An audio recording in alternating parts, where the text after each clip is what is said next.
And you say the public hasn't seen the entire story. And part of that's because the city has put on a big fight to seal a lot of the evidence, right? And they're kind of claiming Marcy's Law, whatever, which my understanding is Marcy Law is victims, not necessarily defendants. So talk to me about the irony of what the city's trying to do. It is hard to understand why the city is seeking to use Marcy's Law to conceal what they're doing with this criminal charge against my client. Typically, like you said, Marcy's Law is designed to protect victims, their identities, some personal information from getting out there. Well, in this particular case, they want to, my client's been charged as a defendant with a crime, and they're trying to use Marcy's Law and say, well, we can't put any of this information out there because we need to protect him because he's also a victim. Well, we've opposed that motion.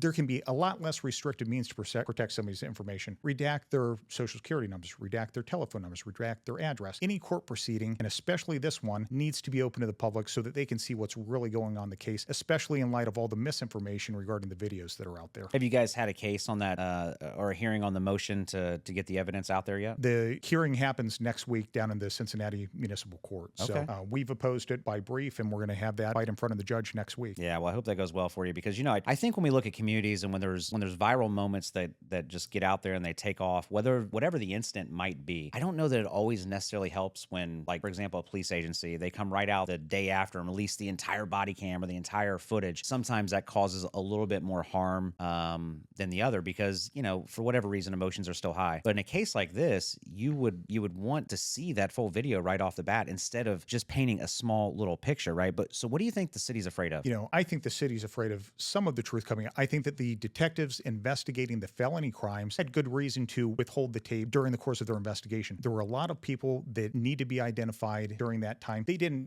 this security video, when it shows up, doesn't show up with somebody's name, phone number, social security number to where they can track these down through video, facial recognition and other means. They've been able to identify multiple people.